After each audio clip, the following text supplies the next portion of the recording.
ஏன்னா கிட்டத்தட்ட 12 படங்கள் இந்தியில நடிச்சிருக்காரு. அவர் நடிக்க போன புதுசில் அவருக்கு வாத்தியாரா கையை பிடிச்சி உள்ள கொண்டு போனது வந்து அமிதாப் பச்சன் தான்.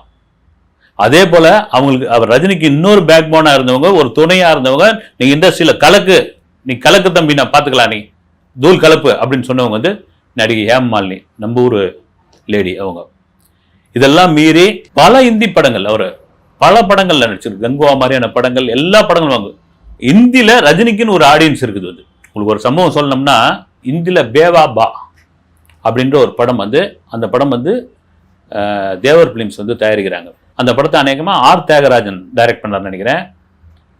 ஒரு காட்சி ஒன்று எடுக்கிறாங்க, ரஜினிக்கும் இன்னொரு ஹீரோவுக்குமான காட்சி.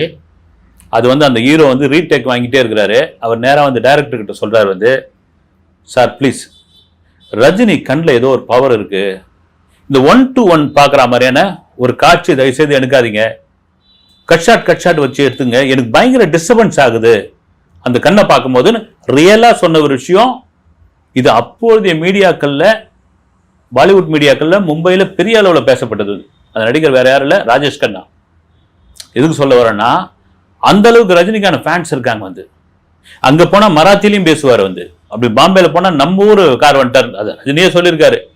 அங்கே போனால் மராத்திக்காரன்றீங்க, இங்கே அங்கே போனால் வந்து கன்னடக்காரன்றீங்க, இங்கே வந்தால் இதுன்றீங்க, அங்கே போனால் தமிழ்காரன்றீங்க அப்படின்னு அங்கே மராத்தியில் பேசணும்னு அப்படி ஒரு குஷி ஆகிட்டாங்க. வந்து இல்லை, பாசம் தானே. வந்து அவருடைய வேறு அதுவாக இருந்தாலும் நம்முடைய மண்ணுடைய மைந்தன் இங்கே வந்திருக்கிறாரு தமிழ்ல, இங்கிருந்து இந்த வேர்லேருந்து புறப்பட்ட ஒருத்தர் தமிழ்நாட்டில் இப்படி கொடி கட்டி பறக்கிறாருன்னு ஒரு பெருமை தானே. வந்து அவர் ஏறக்குறைய அவர் தமிழ்நாட்டுக்காரராகவே மாறிட்டார். வந்து